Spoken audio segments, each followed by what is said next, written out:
This is my second instalment. I don't know if you were with me a couple of weeks ago. I spoke about the general work that we do here at the RAF Museum. But what I'm going to do today is just talk about one of the long-term projects, very interesting, sort of more of a historical talk. Just in case there's anybody that don't know me, I'm the manager at the Conservation Centre and I'm in charge of the care of the large 3D objects. So generally aeroplanes, but also it covers missiles, engines in boats and cars and all that sort of stuff. But as you can see from that, I'm ex-RAF. I served for 26 years and that's the main aircraft types that I worked on, VC-10, Jaguar, Hawk, Phantoms. And you can see the bottom right there, I did have a couple of years working out in Oman in the Middle East, upgrading their Jag, and that's me there in the middle in the flying suit. And my thank you present was a backseat ride in a Jag over the desert. Something I'll never forget. Just short of Mach 1.95 on the dial I was reading at 50 feet, quite frightening. Anyway, so what I'm going to do today is talk about the Hampden, an aircraft you may have never heard about, but hopefully by the end of this you'll just know that a little bit more. I'm going to talk about its history, the crew, restoration, and very, very fortunate the role that I play here in the museum. I get to meet a lot of veterans. Sometimes it's just the family members and learn about their lost ones. But to me, it's probably the best part of the presentation. So what is a Hampden and when did it come from? We can date it right back to 1932. That's what the date on there means. The B stands for bomber, and that's an Air Ministry specification that came out for, as it says there, to an engine medium day bomber with appreciable high performance in its predecessors. And from that scope, all the aircraft manufacturers in the UK started putting designs together to start building an airplane to fit that bill. Two were chosen, HP-52, and that's the Hampden Pre-Hampden, that's Handley Page project number 52, and the Vickers also project got chosen, the Vickers Creasy. That became on probably the most famous of all World War II aircraft in the bomber fleet, and that was the Wellington. It was there for the whole duration of the war. So both the Hampden and the Wellington, you can date right back, pen on paper, sort of 1932. This is what they were designed to replace, and what we've got here top left is a Handley Page Hereford and a Bolt & Paw Overstrand.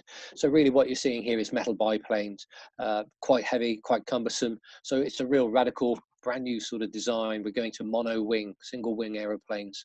And so yeah, there we go. And this is the first take of the Hampden. This is the HP-52.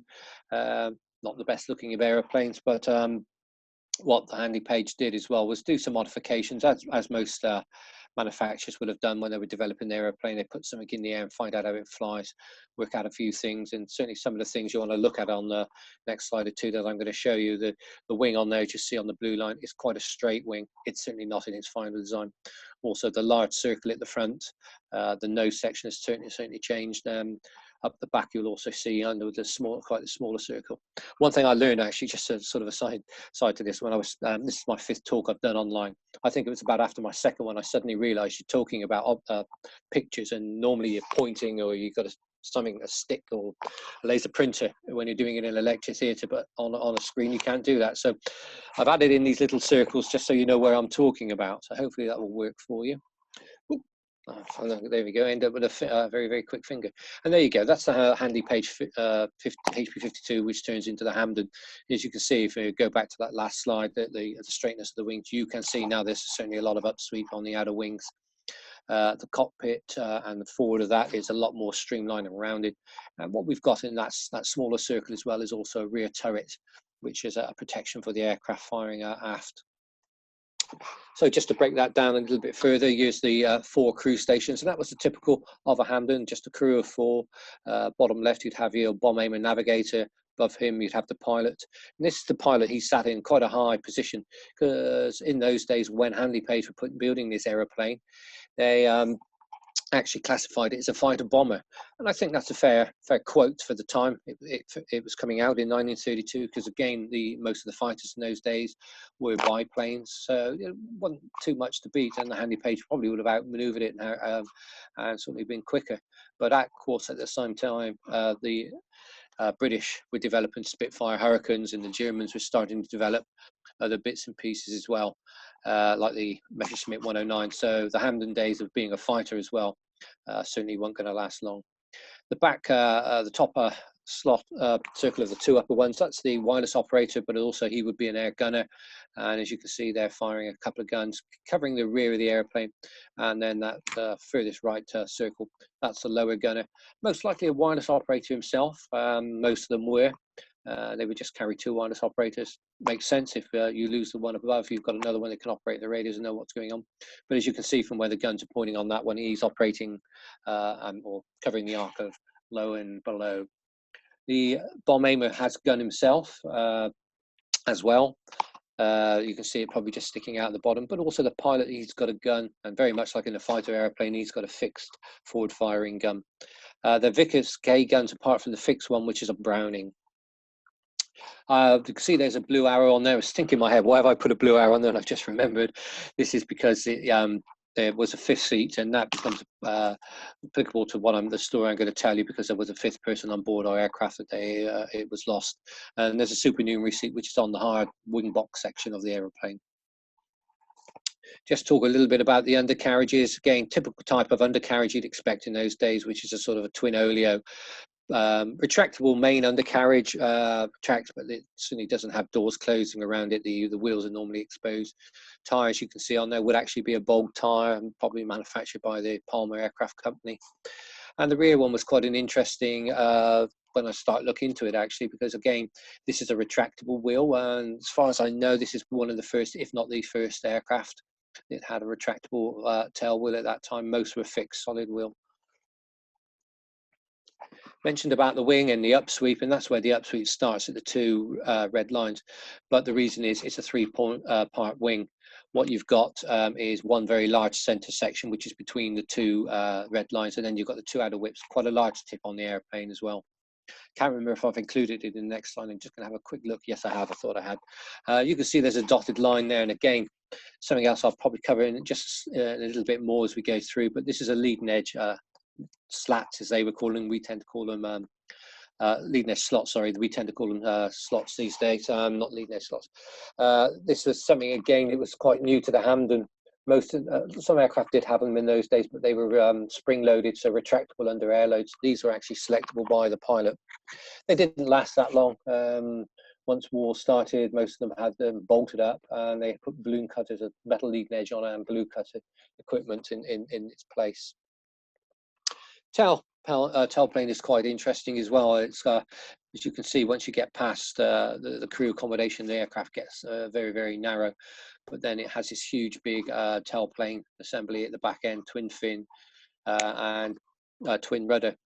The rudder, which is the vertical flying control, and the elevator, which is the horizontal one, and along with the ailerons, these would all be fabric covered, which was standard in those days. It was a few generations of aircraft later that we started to go to all metal control surfaces. One of the things that the Hampden was very, very weak on, I've mentioned about the guns, so the rear gunners and the two gunners at the front, but really protection from wingtip to wingtip. The beam, as it was known, certainly had no protection. So the little black square you can see in the middle of that circle, that was one of the early modifications, again, that the Hampden put in. And this was to have a firing position. Unfortunately, there was no fixed gun there, and there was a gun actually stowed inside. So if you just sort of think about this in air combat terms, you've got a hostile aircraft, say, attacking you from the left-hand side. You stick the gun out into the airflow. There is a little fixing for it to go in. You're not holding it. That's designed to go into this fixing so you don't actually shoot your own aeroplane. It's got a cam on there. Anyway, this aircraft shoots at you, buzzes over the top of you, turns the other side and starts coming back from the other side.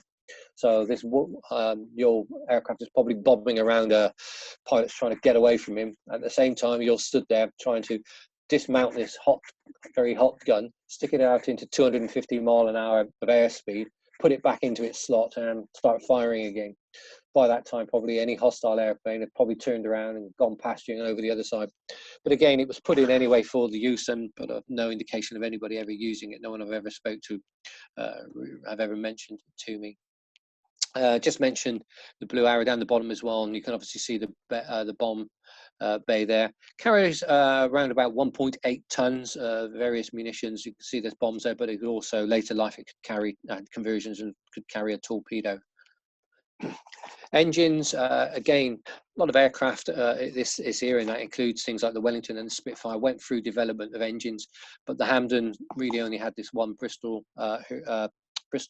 Pegasus 18. Sorry, I totally forgot my head. There was a variation, which I think I've got a picture of in a minute, which is a Hereford airplane, which it looks exactly the same, and the only difference is the engines. So I'm sure I've got that coming up in a minute. Here's the pilot's office. Very, very narrow external dimension. We're talking only 36 inches, so very, very narrow. And by the time you're adding everything you can see on the side and the pilot's seat, where the pilot's sitting, it's probably barely over 2 foot wide. And again, once he was in his position, that was it. He was there for the duration. It'd be virtually impossible for him to get out of his seat. Where his seat is actually folded down the backrest, that's where he would get in. He can sort of climb over that, click the seat back up into the upright position, and there's a gap there then for the bomb aimer navigator to get down inside. This is looking from the rear of the airplane, and what you can see, the dust being affair at the front, that's actually an LSAN, and that's a chemical toilet that they did have on board. And just behind that is the wing box, part of the wing, and that's where the fifth seat is on there. So this is the crew station. Again, it's very, very narrow, as you can see, but this is where 2 aircrew will be living. Radios will be just above, and that little backrest in the seat you can make just at the bottom, that's the rear gunner's position. Just above the rear gunner's position, you may see a couple of silver sides to the aeroplane. That's actually the footrests for the rear gunner, the wireless operator air gunner, to stand on while he was firing his gun. This is the Hampden being manufactured. I've talked to you about how, and you've sort of seen how really narrow it is. And what we have here actually is both parts of the rear fuselage section I've just been showing you. They're actually manufactured on a bench as individual sections, and then put together, riveted up, and become one piece. To me, that's lean manufacture. Is very, very much something that the airline and motor industry go on about nowadays. But again, they were thinking about the ease of being able to manufacture these aeroplanes even in those days. And you can see the gentleman that's working on it there, his chin is resting on the seat, which is a flip out seat for the wireless operator to sit on. And that's the footstep just below that I mentioned before. The little spiky things, if you ever get to see around a Hampden and see anything like that, they're the actual mounts for the ammo pouches. And here we go, an archive photo that I managed to get my hands on. We certainly don't do that nowadays, towing airplanes like this around the UK, but this is somewhere. Somebody said to me it could possibly be in Canada. I've not yet to be able to identify where in the world this is, but I thought it was just quite nice just to be able to show a Hampden in a historic photograph. And again, here's what I mentioned before about the evidence I have that it was actually classed as a day and night fighter bomber. That's the Handley Page sales brochure, for want of a better word, that we've got a copy of in the collection. And quite clearly on there showing fighter as well as bomber. But again, as I say, its fighter days didn't last very long. Anybody that's quite interested in this sort of thing, the vital statistics of an aircraft, there we go. So maximum height you can see on there is 19,000 feet, and the engines, the Bristol Pegasus 18s, developed just about just short of the 1,000 pound horsepower each, and there you go. 4,000 pounds equates to 1.8 ton if you're metric. And just a few facts and figures. And an interesting gentleman, Gustav Loschmann. He was actually of Austrian-German nationality, and this is sort of pre-war, and this is at the time, early 30s, when the Hampden was being developed. Sir Frederick Handley Page was looking into these leading edge slots that I mentioned earlier, and he found out that this young student in Germany, Gustav, was also looking into the same thing, so they got to meet up and discuss it. Gustav, it wasn't straight away, but Sir Frederick was trying to get him to come and work for Handley Page. He didn't initially come over, but eventually he gave in and he came over and started working on the Hampden project. I'd say he come over here, but sadly, obviously, with a name like Gustav Loschmann and being of Austrian-German descent, as soon as the war started, he was picked up by the authorities and put in prison as potentially being a spy. The good thing was he was very, very much committed to our side. From his prison cell, he was still working for Handley Page, and again, he did a lot of great work in prison. And then after the war and everything, and he got British citizenship, I think around about 48, 49, and he continued to work for Handley Page for the rest of his career. So yeah, nice little side to it that some of German or Austrian descent was actually on our side and working for us during the war. As you can see there, the first flight, so this would be the still sticking to the HP-52, was in 1936 in June. And I've certainly seen, and I don't know if the very, very first show to the public, but I've seen some photographs of Hampden flying over Hendon, our other RAF Museum site in June 1936, so quite possibly be around one of the very, very first flight. And obviously the Air Ministry must have liked what they saw in those days, because then they brought out the second Air Ministry specification, B1336, and that was for the production of the first batch of Hampdens. Took a couple more years though before they actually become into service. 1938, you can see there with 49th Squadron.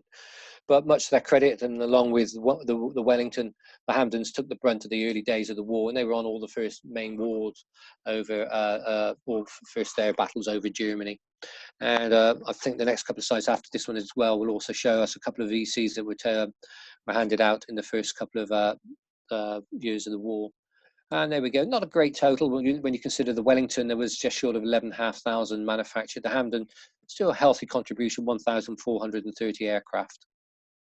Here we go. This is Leroy. He got the VC, and basically I'm not going to read all that out, but just to break it down a little bit, he was attacking the Dortmund-Ems Canal at very, very low level, and he went back in the second day, and again at stupid levels, knowing the dangers that he put himself in. The aircraft took a lot of damage, but he did get back home. Brought the aircraft back home very, very safely, and for his bravery, he was awarded the VC. And also Sergeant Hannah, he also won the Victoria Cross, and that was because his aircraft had been hit, and there was a big fire going on the aircraft. The oxygen bottles were in danger of exploding, and also the munitions was going off around him. He was actually the wireless operator on the airplane. The air gunner had left and gone overboard when he saw what was happening. I don't know if he was ordered to go overboard or not, so I'm not going to look into that too much. But Hannah decided to stay on board, using what he could to output the fire, which he did in the end, and he did get severe burns to his hands and his face, things like that. But again, for his very, very brave efforts, he was also awarded the Victoria Cross. So just talking the Hampden in its service career, BC standing for Bomber Command. So as you can see there, from when it happened in 1938 right through to sometime in 42. CC stands for Coastal Command, TB being its torpedo role, which I'll go on to in a short while because our aircraft is converted. The MET role, so that's weather checking, and the FTC Fly Training Command. As long as you've got Hampdens flying, you need to be able to train air crew, so you need to have an aircraft on flying training command, so that's why there's a longer line on that one. So where were the Hampdens manufactured? And this is where they were in the UK. The Radlett factory is the main factory, the Handley Page factory at the time. It was down just south of St Albans, and that's where our aircraft came out. And if you look at the batch number, divided up by the dates and all that sort of stuff, you come out with probably an output date of sometime in December 1939. Interesting to mention the other two sites. Salisbury, that's up near Wharton, the English Electric Preston site, which is owned by BA Systems, but also in Belfast at the Shorten Harlan brothers. And they were mainly producing parts for and building the Herefords over there. But again, something of interest to talk about on our airplane in a minute. Again, here we go, and this is another historic photo, and this is from the christening. So this is the day the Hampden became a Hampden and not a HP-52. Viscountess Hampden came and did the ceremony. Hopefully, I've got a little video. I have. It looks like it might play. Don't worry if you hear sound and you lose sound halfway through, because that's what happens in the video. But again.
again, just before I carry on to the Hereford, I don't know if you got the sound. I certainly did, and maybe the fact that I've actually got headphones in, you may be muted.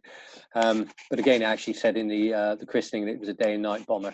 It was quite interesting. The pilot, Major Jim Cords, he was the Handley Page test pilot. So typically, if you see anybody in a Handley Page aeroplane flying around, typically in a white flying suit, that's probably Major Cords.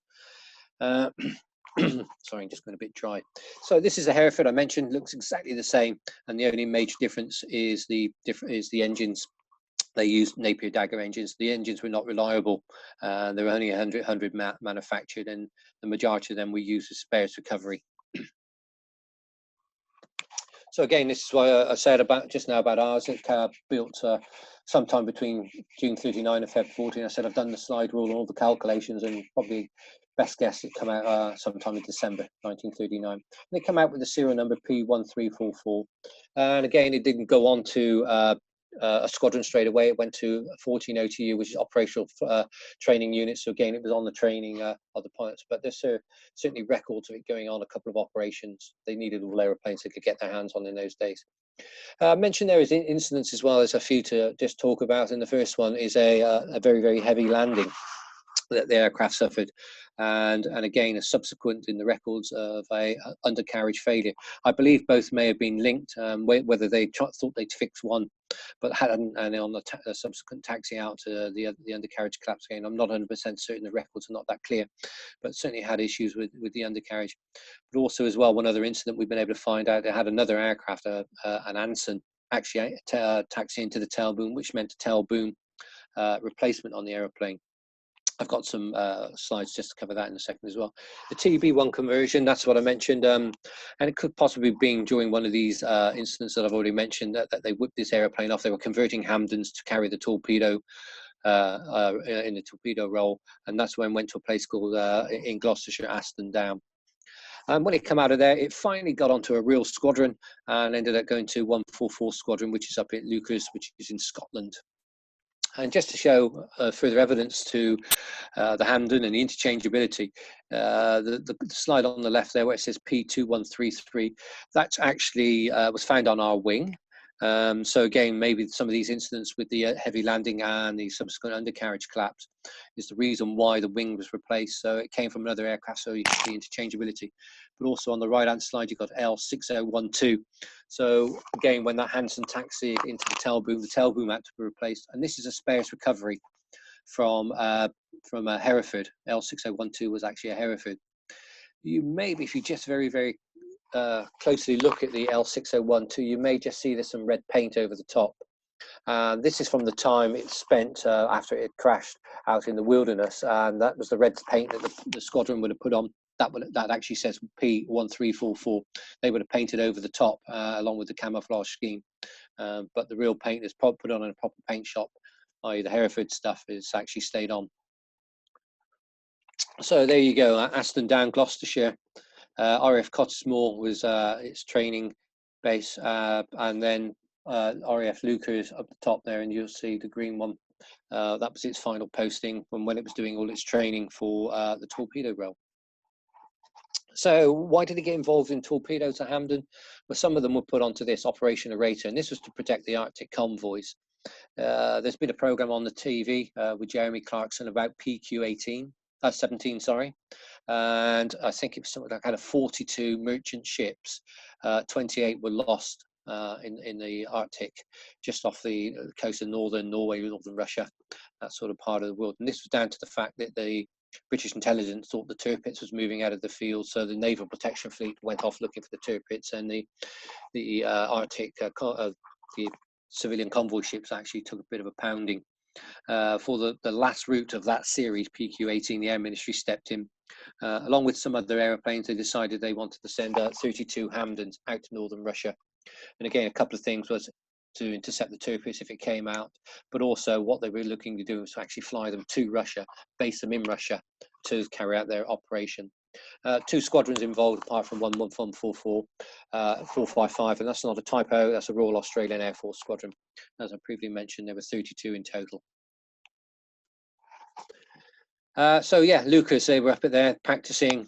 They've got this new weapon that they were carrying, but obviously the weapons were in sort of priority stock for other squadrons that were using them. So what they were actually using was a piece of drain pipe filled with wet sand to simulate the weight of one of these torpedoes slung underneath. So the pilots were getting up there, trying to get used to carrying out, say, this new load. The aircraft had been modified. The rear door for the lower gunner to get in had been removed, and also his floor had been reshaped to take the size and shape of the torpedo.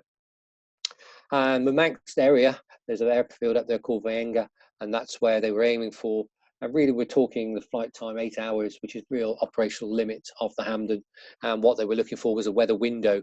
So these high winds you get blowing across the Atlantic, to hijack one of them all the way over to Russia to help them get there. And I've got some indication in a minute, again, some evidence of the flight times. Sunborough was the last place that any of these 32 Hampdens ever saw in the UK land. That was where they flew from, so they went up there, and from there, to say, it was their last flight, service them, get them serviceable, get some more oil in the engines, fuel on board, and get them off to northern Russia. This is the 144 squadron, so this is the 16 crews that went out there. You can see it was led by a wing commander, but again, on there is our aeroplane. And just on the right-hand side, most of them, well, all of them, in fact, actually were carrying a fifth person. This was a technician on board. The idea of getting a technician out there was to get someone out there with knowledge of the airplane who could put the fuel, could put munitions on board, could do any minor rectification. So that was their way of getting technicians out there to put them on the supernumerary seat. But just to show you a few of those faces of the first two columns on there, this is something else we've been able to come up with, which is the pilot on observers, observer being the navigator. And again, you might be able to make out their names on there and the aircraft. Lucky enough, when we found this photograph, all the names are on the back. It was just one up the top. We couldn't quite work out which was which. So yeah, but again, typical age, most of them early 20s, probably if they're 25, they're very, very lucky. So just young lads in their prime being sent off to war. And this is the route. So the green line is the Lucas flight, which happened in the early September, up to Sunborough.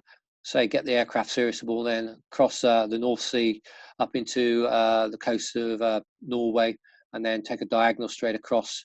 The idea was, and because of the location of Vaenga, was to try and find an airfield called Afrikander, which is just a little bit further south, and then the following day, get yourself up to Vaenga. Excuse me, I mentioned earlier to the hosts, I was on interviews all day yesterday. My voice might not last. I can feel it popping all the time. It's weird. I will do my best to get through.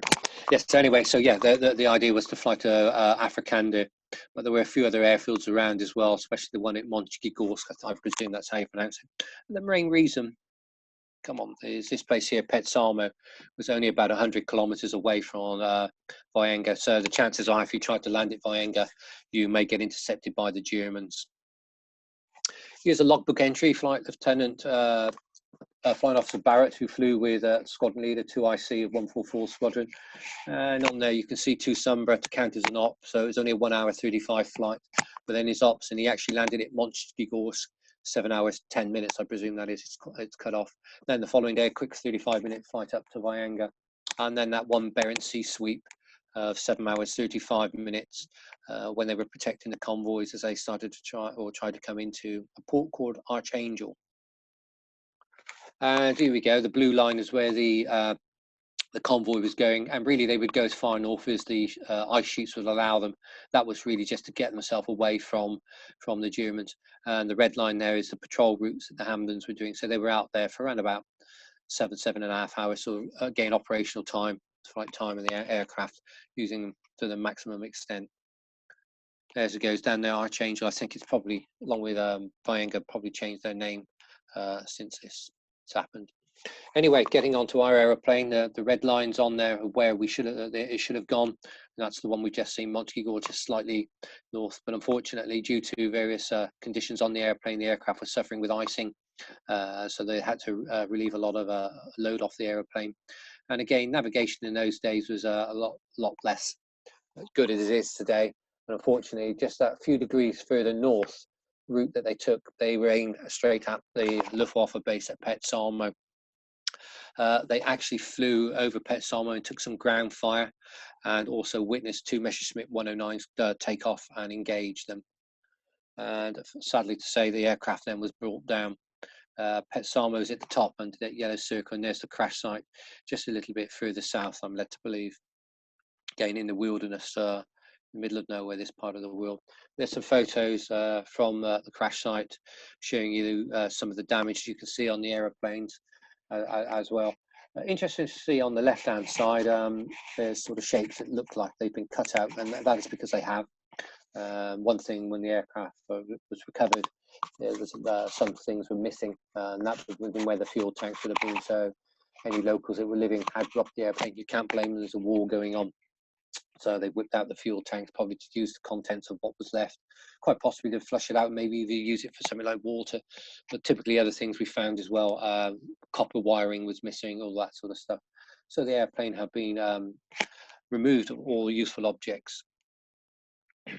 Just to sort of give it an indication of the impact, the middle photo shows you one of the very, very solid castings. It's holding one of the engines on. That is twisted.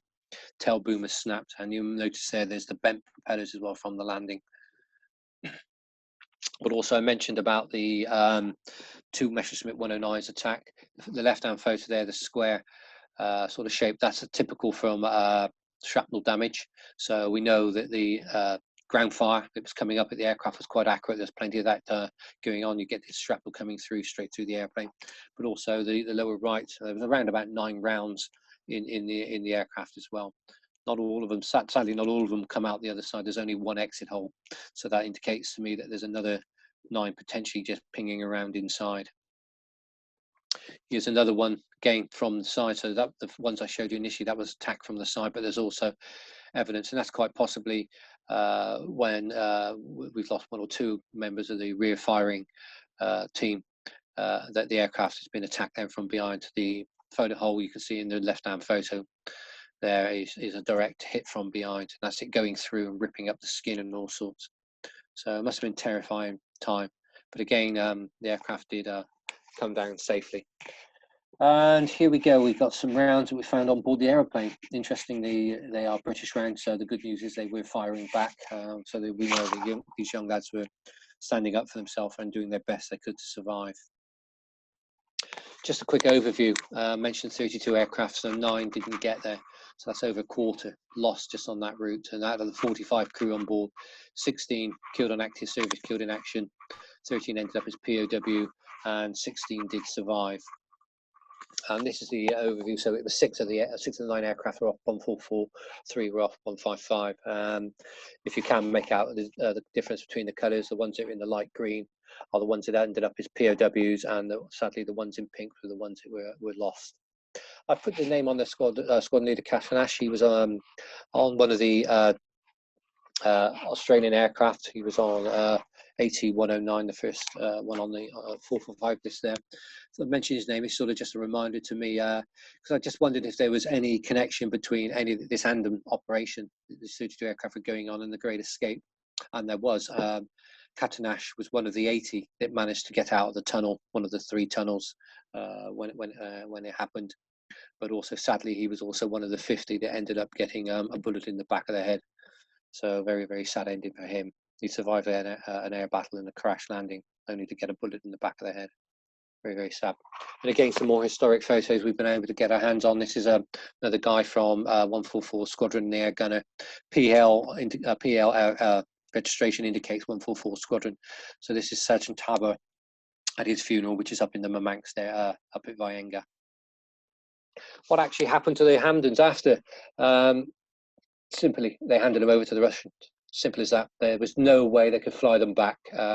Flying into the winds we get here, they would have been lucky to make the North Sea. Any that had been lucky enough to make the North Sea were then trying to navigate across the North Sea to either find Sunbury or Scotland with remaining fuel. It just was never going to happen. So they all jumped on a boat, one of the merchant ships, and come back home. They trained up the local air crew. It wasn't actually the Air Force, it was a Navy department out there, and they had quite a lot of success whilst the aircraft stayed serviceable. So I've added them in 24th MTAR. Let's say it's a Russian Navy squadron of aircraft, and they operated them for about 18 months or so. again with a lot of success. In the end, it just ended up being unserviceability and the availability to get spares, which was 0 out there to keep the aircraft flying. So, talking a little bit about our aircraft, I mentioned there were 5 on board, and there's the 5 names: Esmond Perry, Gordon Miller, Sergeant James Robertson, Daren Garrity, and Corporal George Shepherd being the technician. So we start off with Flight Sergeant Miller, Gordon Miller, Royal Canadian, as you can see from that. He was in that nose section of the aeroplane. He was guiding the pilot where the hostile aircraft was coming in from, but he did survive the air battle. But sad to say that he did actually lose his life when the aircraft crash landed. And there's some, again, some of his service record. And down on the left-hand side, if you could see, if I had my glasses would better, I think it's around about line 30, 40 that it says on there, missing 4th, 4942. So that's sort of him. His records being updated when he was sadly lost. It was actually the 5th of September that he was lost on. Records not quite right. Still in contact with Robert Howard. Robert is the only relation of Gordon that is still alive that actually remembered him. Robert lives in Canada, and he's last seen the aircraft about 2.5 years ago. Sergeant James Robertson, he was our wireless operator on the aeroplane, so he was in that upper gunner position, and he was on his very, very first operation out of training. And sad to say, he was also killed on his very, very first operation. There's a little bit of extra to his side, to the story as well, and his name wasn't on the initial detachment list, but somebody on the list had a game of football. Must have been a very important game of football for me, as far as I can work out, for someone to go and play. And Robertson said, let him go and play his football game. I'll go on the operation in his place. Again, sad to say that he lost his life on that very, very first operation. I've been in contact with his son of the same name, who's only 5 when his father was lost, sadly. But James himself passed away the last couple of weeks. It wasn't through coronavirus. It was other related illness. But say I've had a lot of contact with James, the son of, over the years, who's also made a video about the Hampden and the restoration work that we're doing. So at some point, I hope to get the final copy of that. There he is. Again, I've got the screen of everybody on my face covering over, but Robertson is the one on the very, very right in the bottom row. So that's him enjoying a bit of good time prior to Russia. Interestingly, a lot of some information I've gathered as well over the time, and that the crews thought they were going somewhere warm. The operation was being kept secret. They thought they were, because they were flying torpedoes. They thought, great, we're going out somewhere like North Africa to fly, drop torpedoes in the Med. How wrong could they be going to northern Russia in the Arctic Circle? I hope they all just didn't pack their polo, their swimming shorts and a towel to go on the operation. I got a real shock. Sergeant Daniel Garrity, don't have a known photo of Garrity. What we do know, he's from the Gorbals area of Glasgow. He was the air gunner again. He was a wireless operator on the airplane. Sad to say as well, he was also killed during the air battle. Things do get a little bit better now. Pilot Officer Esmond Perry, he took some shrapnel damage to his hands, his arms, and was struggling to control the aircraft. He was losing the battle basically, and he was the one that called a ditch, and they put it down, and lucky enough he did survive. Of the photo, that he's the one on the left, as you can probably make out from the other photo we've got of him there. One thing we don't have is actually, apart from the crash photos, a positive ID of our aeroplane in its full regalia. We're hoping that's it behind. We've scoured the airplane, but there's no way of finding out if that's our one. The only thing we can say is pilot Perry's general aircraft that he flew was P1344, so it's likely to be that one in the background. So yeah, reason was he ended up with some shrapnel wounds, and he was unconscious from the crash landing. He was given first aid, left out there, but eventually he went through the process because he was captured by the Germans' Red Cross Hospital, and he ended up in Luft 3, which is a scene of the Great Escape. But as he wasn't involved in the Great Escape, we've heard that from his daughter. Again, I'm still in contact with his daughter, and I've met his son as well, who lives in New Zealand. He's been over to see a project, but Patricia, his daughter, she comes up at least once a year, if not 2 or 3 times, to see the aircraft and see how we're getting on. There's a photo of him there on the left, and this is his time in Camp 3 But what he was doing, he was involved in production of props for the productions that were going on. And there we go. There. So a lot of that stuff you can see there, would have been manufactured by him for the production. He never went on stage. Got a lovely little photo there of him in his school days. And there's a photo of him on his wedding day. And the yellow line on there is his sort of war time up to and the time that he was actually out in Russia. He did ended up staying in the Air Force for 26 years, so he did a similar sort of time to me. Interestingly, I think he also, when he came back, 106 Reception Centre was here at Cosford, so when he came back from the war, the POW camp at the end of the war, he did actually come here to Cosford. Sorry, just can't remember. Yeah. Put on there, this is him post-war, so yeah, as I say, he did stay into the RAF. Interestingly, again, this was literally just before the aircraft was found, and probably in the mid-80s, he went on a cruise up in the fields, and the cruise liner was due to disembark, and they were missing one person, Mr. Perry. When he was found locally, he said to the police that picked him up that we're going to return him to his ship. He said, "I'm looking for my lost aeroplane." So sadly, he lived for the rest of his life up to the day he died with the impact of that crash and the fact that the 3 people that were on board that were killed were his responsibility. It's a sad thing. You can't blame anybody in a war. But sadly, I say he did never ever get to see his aircraft because he died in the mid-late 80s. So never did get to see the airplane again. Corporal George Fitter, a Shepherd engine fitter on board our aircraft. George is the one on the right. Again, I think he's the last on the right. He's the 4th one anyway, if my screen has got a thing. And again, the airplane behind is the same airplane, we believe. Perry and George were a team. So we're hoping that that's our aircraft behind. But again, still no way of proving it. Some more information that we've got on George. George is in the picture. He's second from the left in the front row as you look. And there's some of his training notes. Again, we believe he was been trained at St Athan, which is where I served for quite a long time. And we have his training notes. Absolutely, for me, it's absolutely brilliant. Lovely, like a great book to read. All this handwritten notes about engineering, mainly engines, because he was an engine fitter. He did get mentioned in dispatches at some point, but they don't keep the record why that was, and George couldn't remember why. So just a little bit more about George. Obviously, the pilot had to have some first aid, and it was that was given to him by George. And one thing they were all told during the briefings was that if you have a escape and evasion issue, and don't run to the Russians, they won't understand. You're likely to end up as a POW or be shot. If you do manage to get up a burning aircraft, try and go west and try to get to neutral Sweden. And that's what George was trying to do. He was on the run for somewhere between 30 and 36 hours. Eventually got captured by the Germans.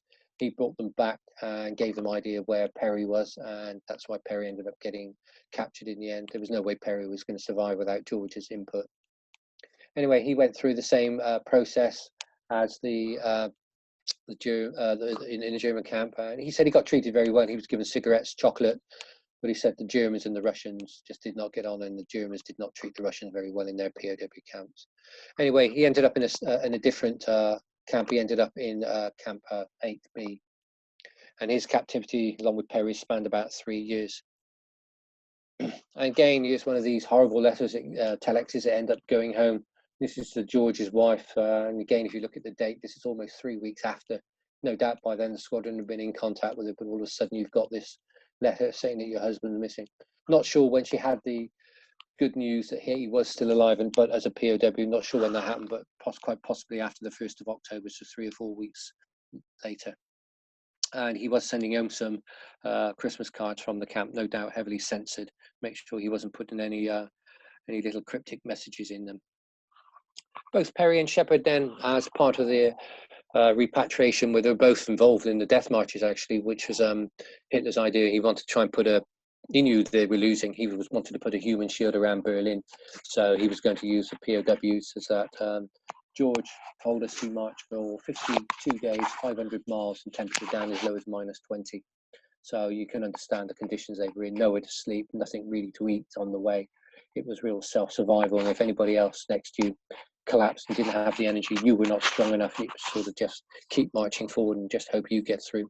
But again, in the end, he was liberated by the Americans. He did come back through Cosford, But as you can imagine, 3 years in a POW camp, he had lost quite a bit of weight. And there's his repatriation to the UK and his stamp here there at Cosford, and that's him there with his wife. In the arms there, that's little Barbara.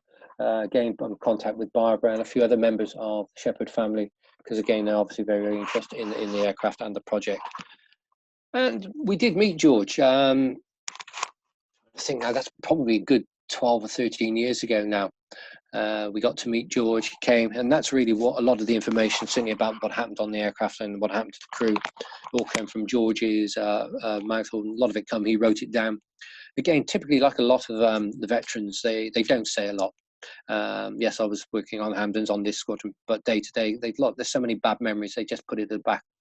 But on the day we were joined by George, his daughter, granddaughter, and great-granddaughter. So there were 4 generations, and it was his little great-granddaughter, young little Bethany. She was only aged about 9, who the school gave permission to come along, and George wrote everything down for her to take back, so she could brief the school on what was happening. So I'm just drying up again.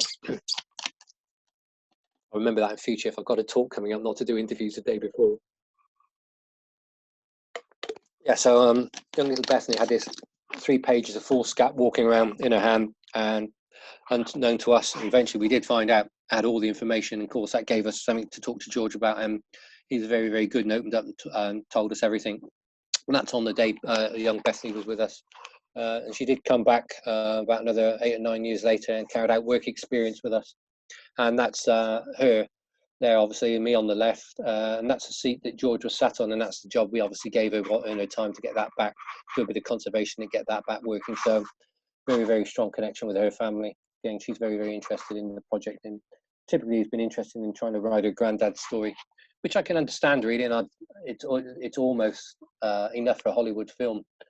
George is a technician. Technicians in the RAF were required to stay at base, so didn't go on op. So the operation he went on was very, very rare. The SW-32 that night. But if you think about it, so he was on an op, he was involved in ground fire, he was involved in an air battle, he was involved in a crashed landing, he was involved in escape and evasion. He ended up as a POW. He was on the long marches, and he survived the whole lot. There can't be many technicians in the RAF in World War II that went through that. George could be the only one. So as I say, good on you, Bethany, if you write his story, and I certainly think there's a film in it, but maybe I'm very biased. So how do we get hold of this aeroplane? We're talking now sort of the late 1980s, when the Berlin Wall came down. That allowed aviation enthusiasts to pop out to that part of the world and start exploring. There were a lot of crashed aeroplanes, and ownership then was taken by a Canadian airline pilot. His name was Jeet Mahal. He brought it back via Rotterdam to the UK, where it got assembled. And that's when the museum first got to see it. Thought, hey, we don't have a Hampden in our collection, we can do a restoration on it. So the museum ended up doing a swap, and the swap was some museum currency, which was a Spitfire.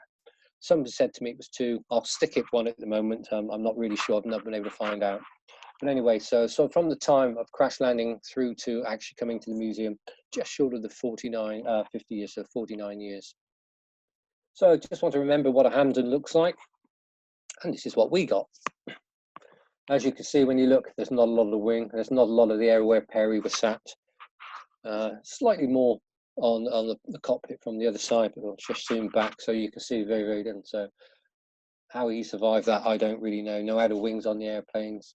2 engines, you can see there, we've had both engines brought together, and we've made one good one out of what we can. And again, I've gone to restoration. You'll see a little bit more about that side in a minute. So yes, that's what the museum thought would be good for a restoration. Well done then. As you can see, I wasn't involved in the process. It's long before my time. But again, we're engineers. We like a nice challenge. So just to get on the restoration for a little bit, the original concept was to do 2, as a half and a half, a 50-50 restoration, whereas on the one side, we were going to leave it as a crashed aircraft, and on the other side, we were going to build it as the aircraft that left the Shetland on its last flight.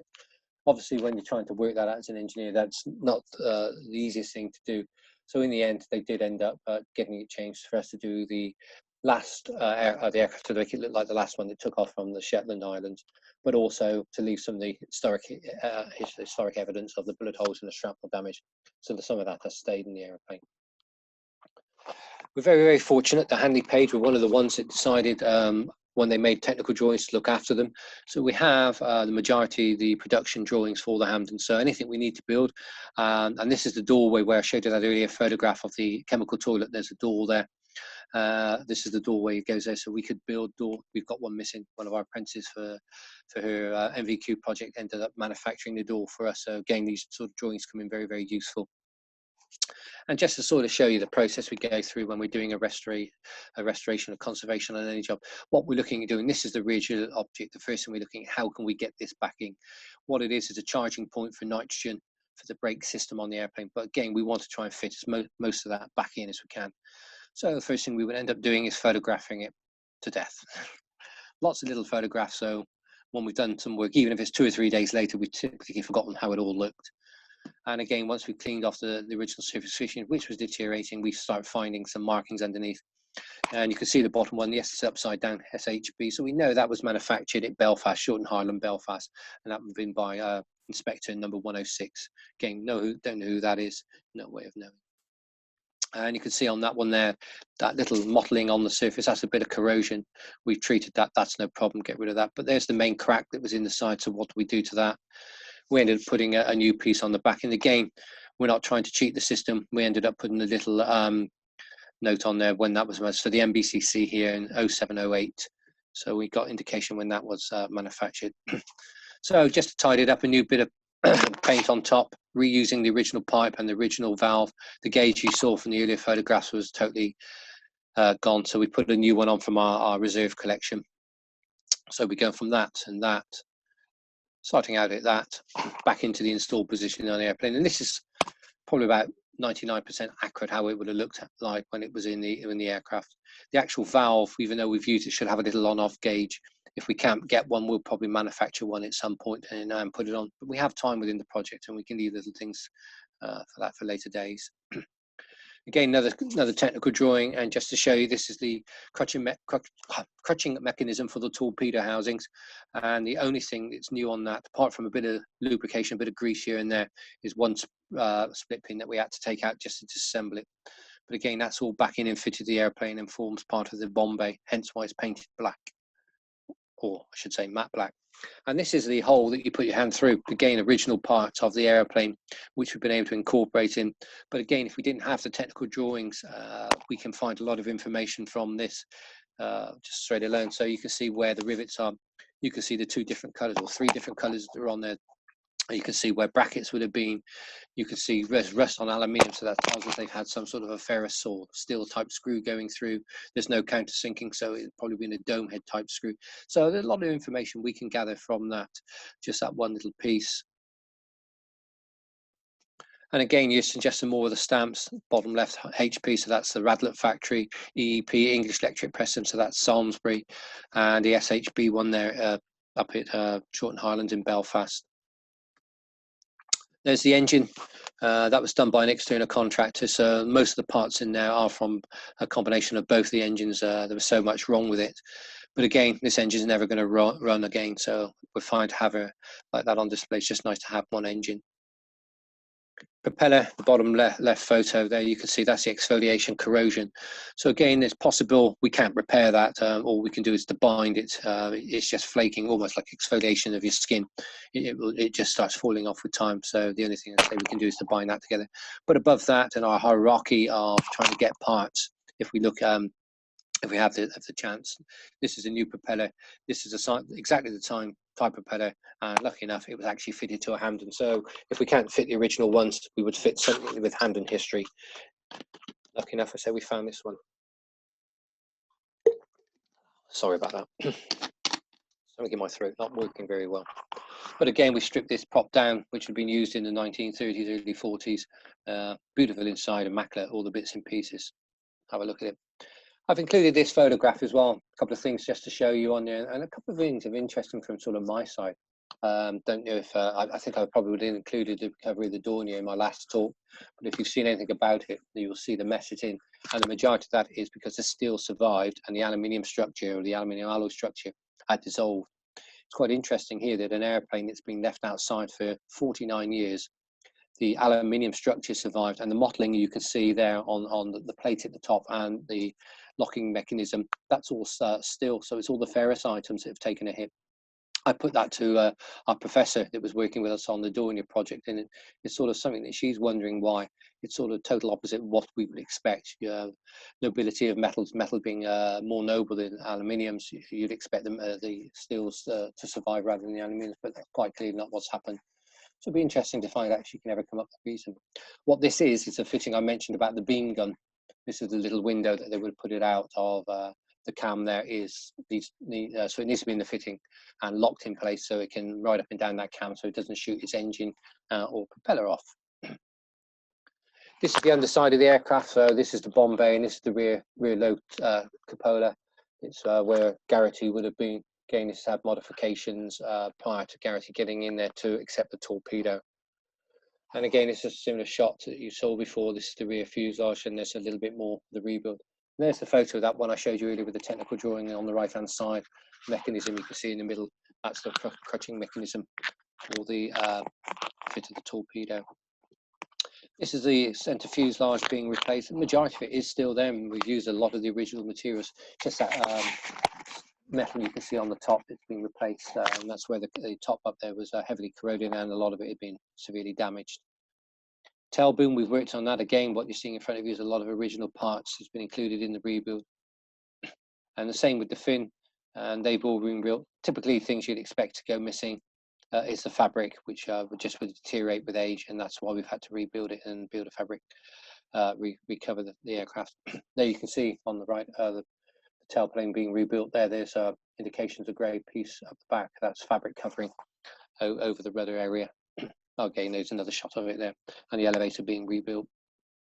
Tail boom, we took a long time to make the decision whether we were going to try and restore the original or build a new one. And in the end, we decided to build a new one.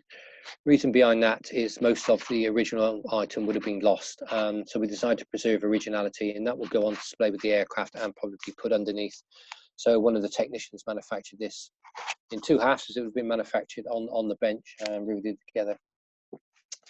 Forward fuselage, as I mentioned earlier, and that's all we've really got. So probably no more than about a quarter, maybe even less than that, of one of the sides. Huge impact on that area. A lot of it went missing. But again, having some information and technical drawing and some very skilled technicians in my place, we went about rebuilding one. Again, the piece I showed you before will be conserved and hopefully go on display next to the Hampden. And here's a few shots of it being rebuilt and populated out.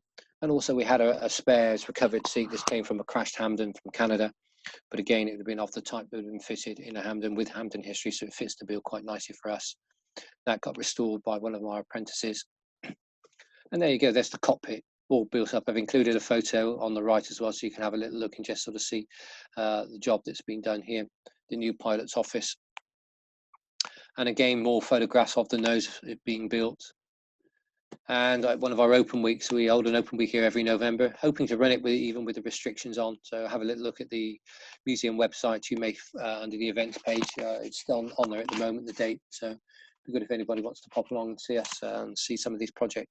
So really what we've done, we've gone from that, and that's what she looks like now. We've completed the fuselage, just about a few little jobs here and there to go. We've not got a tasking yet to start the wing. But around about April next year, we're going to move that lot down to our sister museum in North London, where she would go on display. The good thing about not having the wings on, we can get her in. As you saw before, there's quite a big wing section. But also the other positive, just forward of where the wing would go, so the sort of grey area in the middle, you can see there's two green doors, which are actually lockers. People can stand in that area and they can show the photographs. They can look at the areas I've shown you on photographs before. They can look into the area where Miller would have been. They can look into the pilot area. They can look back to see where Garrity and Robertson would have been and get an impression what it would have been like to fly this machine in the war. And I say, you can certainly see the 36-inch measurement. So that's the good thing about this sort of design, and that's what's typically going to happen down at Hendon. Actually recovering Hampdens. Sorry, just had a quick look at the time. Just see, I've been waffling on for nearly an hour already. You've obviously got me on a good day. 1,430 manufactured. There's a nose section, which was a PLJ, another one that was lost on an evening, but there's a nose section only at East Kirkby, which is up in Lincolnshire. There's a Hampden, which come out of a lake in Canada, which is rating for restoration. from a distance it looks like a Hampden, but the closer you get, if you know what you're looking for, you'll see it's not in very good condition. But I have seen it, and it was very useful being out there to have a look at the aircraft in the design of R1. So I'm just going to cover just a very, very short section now on Hampden veterans, and been very, very fortunate over the years to meet people or meet the families of some of the people. And it's always worth starting out with this gentleman, Pilot Officer Dennis. If you interrogate his logbook, didn't meet him, I met his son Nick. If you look on the 6th of March, the first entry, 1273, test for solo. Then below that, 1344, our aircraft, his very, very first solo flight was in our Hampden. So that's a great piece of history to tie in with our aeroplane. And also Sergeant John Matthews, again, he was in the Wing Commander's aeroplane as their wireless operator, air gunner. And as you can see on there, the flight up to Sunborough, and then the 8-hour flights, again, right on the operational limit. They did ended up at Afrikander. They ended up at the right base. The 1 hour up to Vyenga, and then his 7-hour 40 sweep that I showed you earlier. I did meet John probably about 7 years or so ago, and that's when he met him. He was 95 then. Not sure if he's still around, but he had lots of good information. Just hope the family picked up on what he's got. It'd be great for his little collection. He had sort of all sorts of coins. The map on the right was one of his. If you want to know how to get to 95, have a look over his left shoulder. There's a tin of wine, a box of wine, and some tins of Bonington. So there you go. Me being a non-drinker, I'm not going to last, am I? So if you're drinking wine and red wine in Boningtons, there you go. You might get to 95 like dear old John. His wife was is still alive at the same time, but she wasn't in good health, so I only spent about 40 minutes with John, but a very, very valuable 40 minutes of my time. And again, when I was looking through his logbook, I managed to come up with a Perry, and as far as I can work out, there was only one Perry on 144 Squadron, and the time fits in, so it was early 42 when our pilot was there, so it looks like he flew one flight with Perry. And also I've got another name underlined there, Sergeant Peter McDermott, DFM, went on to become Wing Commander Peter McDFC, DFM. Peter was the very first veteran as a project that we got to meet. Lovely, lovely gent. Told us a lot about the aircraft. And he did 30 ops, which is a wartime over for him, but he did carry on flying after that. Yeah, so he did 30 ops, but again, this was in a Hampden in wartime. Over most of his ops were over enemy territory, hostile environments. We had one broken finger between 4 of them. Incredible. And then you go talking about our aircraft Robertson, sad story of him losing. So there was just no way of knowing. And this is a sort of thing. This is a photograph of sort of raids that McDermott was on, into dropping mines. It was known as guarding into Brest Harbour, so heavily fortified by the Germans, and he certainly limped 1 or 2 Hampdens back into Exeter Airport. That's why he ended up getting his DFC, DFM. But also, he was a bit of a naughty boy. He kept his own personal diary, and obviously for POW reasons, if he was captured, this is sort of giving away maybe some of our secrets. But for us, for him to bring that and show it to us is quite amazing. Some very, very good reads. It does look very much like a doctor's writing, but if you interrogate the photo at the bottom, you can see the arrow where he come in, and this is the flight line he took in. Obviously, you can see there's some pub mentioned there, there's some homes mentioned there, and yes, that is WC, so that's outhouses, and that's how the aircraft ended up looking. So it's broken down. This is the text. Again, I'm not going to read it all the way through, but I highlighted a bit I thought was of interest.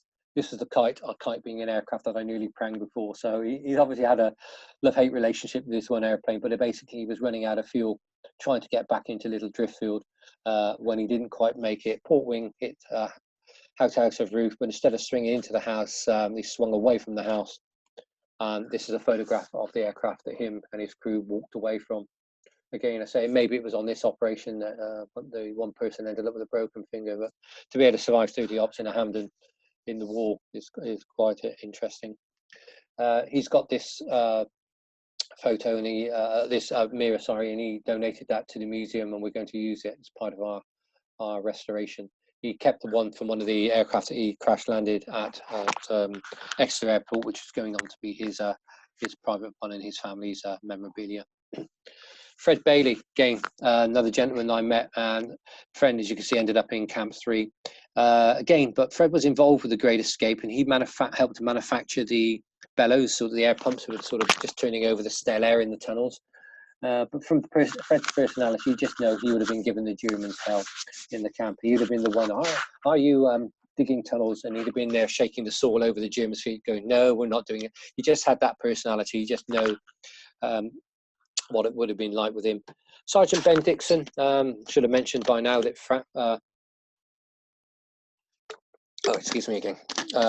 was shot down and obviously survived because I'd met him, but along with Sergeant Ben Dixon. Just before I met Fred, they found out that Ben was still alive and he was in a care home up in Northumbria somewhere, Hartlepool. That's right, I just remembered. And I've met Ben since. Sadly, Fred and Ben never got to meet. But Fred's son Nigel has certainly met Ben over a number of times. He would have ended up in Camp 3 as well. Pilot Officer Tunstall mentioned his name because this is one of the very sad situations. I had a phone call from a gentleman, Ian Tunstall, said, sadly my father was lost in a Hampden during the war. I understand you've got a Hampden being restored. So I suggest we certainly have. Can I have your father's name? And by that time I'd worked my way to a computer and gone onto my database. And I went, yes, I could see he was lost in this aircraft. He said, oh, you've got all the information. I said, I'm just about to tell you that the other two, the survivors off the aircraft, Ben and Fred Bailey, are both still alive. And he went totally quiet on me. And of course, once I've got permission from the others to send out email and contact details, they've all met up and been friends ever since. The photo on the right was something Fred had put together from his time as a POW. That's him sat as a wireless operator in the Hampden, facing rearward, operating his radio. But also whilst he was in the as a POW, I better take the chance now. I've got a little bit to read out. I am going to read this one, so time for a quick drink. So her name was Grace. She was one of the best. But there came a night when I gave her the test. I looked at her with joy and delight, for she was mine for the whole of the night. She looked so pretty, so sweet, so slim. The night was dark, the lights were dim. I was so excited, my heart missed a beat, for I knew that night I was in for a treat. I'd seen her stripped, I'd seen her bare. I felt all round her, I felt everywhere. But this was the night she was mine for the test. We started off, she screamed for joy, for this was her very first night with a boy. I got as high as quick as I could. I handled her well, her response was good. I turned her over, then right on her side, then on her back always I tried. It was one great thrill, she's the best in the land. My twin-engine Hampden of Bomber Command.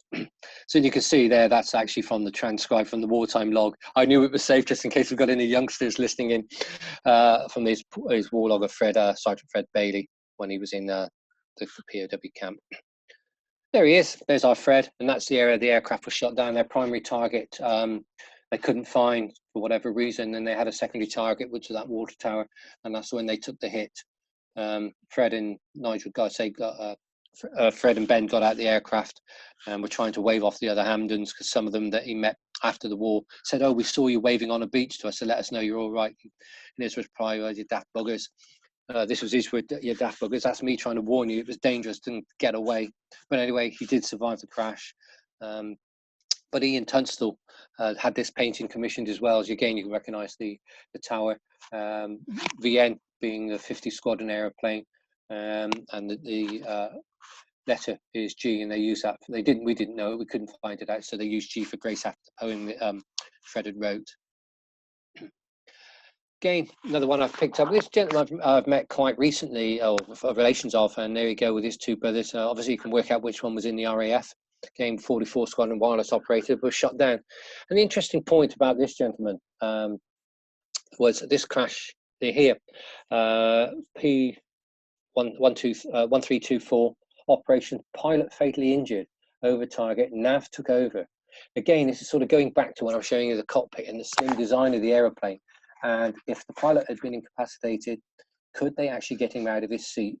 And he wrote a book after, and it's included in the chapters about 45 minutes, the struggle they had on board. So you can imagine this airplane probably at 18,000 feet, bitterly cold on side, trying to get a dead body out of a seat, so dead weight out of a seat, dragging him backwards and then getting, say it took 45 minutes, but they did it and they got the airplane back. That's almost worth a medal on its own right. But again, also from his little book, there was this little quote in here for arriving back at Shropshire. Obviously, this is post-war, him coming back. I'm afraid our train didn't do so well. Never do in this area anyway. It was 0440 before we arrived here. Since which time I've had a little documentation, sent the graph home, had hot breakfast of liver, peas, potatoes. What a lovely breakfast with coffee, prunes and and sweet. Filled in a couple more forms, had a cold shower, allotted a room, very nice room, and at last in bed. Exceedingly nice bed, beautiful white sheets and pyjama suit, all clean, smelling lovely, fresh and sweet. Yes, it's good to be alive. I think that hits on the right point. We are free now until 4 p.m. and I figure I'm going to fill in a lot more paperwork and time for a quick sleep. So yeah, this is typical of the British sense of humour. You know, this guy's been through a war, he's been through a PW, he's been repatriated, but he's had the gumption to write something like that and have that in his head. Yes, it's good to be alive. We are free now. I think you're free now and stop the 4 p.m. parade. That's what I would say. Well done on him. Must include a little bit about the Hampden being manufactured. These are two gents, Fred and John and Ted, that I've mentioned. They're both in the left-hand photo. One of the guys is the guy that you can see in the cockpit, and one of the guys is the guy, the tallest guy that's on top of the engine. So this is from the Radlett factory when they were being manufactured pre and during the war. And again, all this work was not only being done by gents, were young ladies, and Ruth Wright, she was at the English Electric factory at Salisbury, and she was manufacturing the fabric control. She was a seamstress by trade. And yeah, so I mentioned earlier that our wing come off of an aircraft that was manufactured at Salisbury, so it's very, very good chance that Ruth was involved in one of the control surface coverings that were fitted to our aeroplane. Just before I go on to that, there's just a little thing to add into this. I thought we've got the lady come who manufactured or did the fabric work on flying controls. We looked through our crash aircraft and found that this small section of an flying control, only about 12 inches long, but it had a small bit of fabric on it. And I presented it to her and said, look, that's a part of an aeroplane. I'd spent about an hour trying to find out if it was an elevator rudder or aileron, only to give it to her 75 years later and go, oh, that's an aileron. She could remember after all those years the difference. It was me looking in the book to try and work out what it was, but again, a great memory. Sadly, again, she's passed on, but as you can see from there, she donated her needle that she used to manufacture. So another nice little touch on the Hampden story.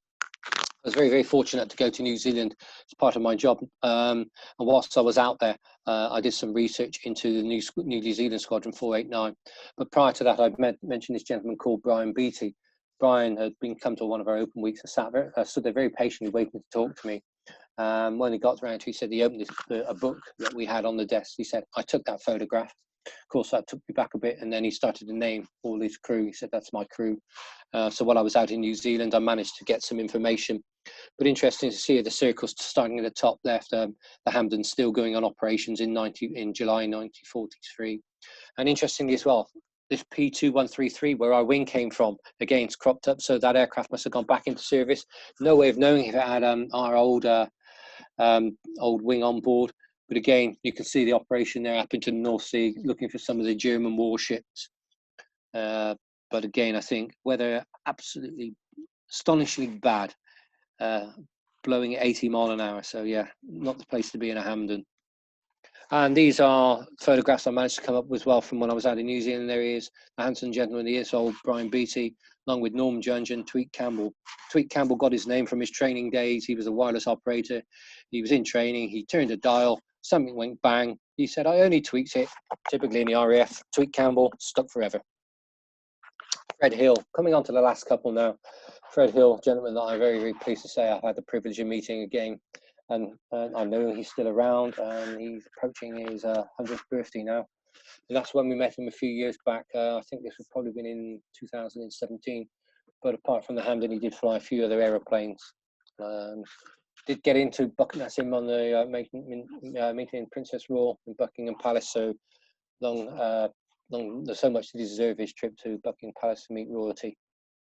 There he is with our Hampden. There's John, his carer, with his carers, and that's actually Robert on the right-hand photograph, who's the relation of the Navigator who was on ours. So yes, that photograph would have been taken in 2017. We had a 75th commemoration of the last flight of this aircraft. I was very, very lucky to have Fred, but all the families, including Robert, come over from Canada. Give Fred his credit. You can see he sat there in the wheelchair. I think he was about 95 then, so he's probably about 98 now then. Yeah. He was the first one back after the talk, and he was the last one out of the hangar. While somebody wanted to talk to him about the Hampden, he just stayed there. He was very tired at the end of the evening, but pat on the back to him, he just stayed there. So Fred 49 Squadron on Hampdens, but you can see Wellingtons, Oxford, Boston, Bosquito, Ansons. 3 of those aircraft are here at Cosford. And it's flying CV, 32 ops on Hampdens, 55, 87 operations, 23 over Berlin during the war, and survived to tell DFC, no doubt well deserved, and many green endorsements. And the last gentleman I want to come on is this gentleman, Max Mayer. Again, somebody else I met just after his 100th birthday. The last I heard was about 6-8 months ago that Max again was still with us. So he's probably I would suggest 102. But as you can see, if you look further down, 61 ops, all on Hampdens. Every German major city visited in a Hampden. Quite incredible. Again, DSC went on to have a distinguished career as Chief CO Commanding Officer at Western on the Green and Chicksand. Pies on the bottom. That's a very, very interesting one. Again, apologies for the amount of time I'm taking here. Now we're only 20 past 12. Sorry about this, but there's a very interesting side to these pies, and I know if I didn't tell you, you wonder why it's on there. When I was going down to meet Max, I was going to give a talk to the Aircrew Association, meeting him on the lunchtime. Long way away, it was on the south coast, so I was going down the night before. And they said to Max, "We got this gentleman coming from the RAF Museum, like to meet with you on the evening before." I don't go out on an evening. Eventually, he gave in and said, "I'll give him 10 minutes. Anyway, over 2 hours later, we're having to persuade Max to go home. We'd asked him so many questions, we just couldn't get him to stop talking. He was absolutely brilliant. But one of the questions I said to him was about how cold was it in the Hampden. He said, absolutely freezing. He said, typically the ground crew would drag us out because our limbs are so cold. We just couldn't move when we got back from ops. Then the next question, or the next thing he said to me was, we used to get this bag of food to eat. He said, what we used to do was give all our pies to the navigator. He would put them at the front of the aeroplane out by the outlet of the hot air coming out. It was a steam air conditioning system on board to warm up our pies for our route home. So you can imagine, either keep yourself warm or have a warm pie. They wanted to have a warm pie, not keep themselves warm. Again, down to the mentality of them in those days. I'd rather have a warm pie than and be cold myself. Good on them. And there's dear old Max. Again, got to meet him the following day at the talk. There's a photograph of him. Russia, you were raised in foreign lands. Great Russia keeps you faithful in his grateful memory, like a mother remembering her favourite sons. This is the inscription in Russian, which I think Ella actually translated for us. At the crash site of the aeroplane, to Miller, Robertson, Daniel Garrity. What we do know is the bodies were moved to away from the crash site and went to the German place Petsamo.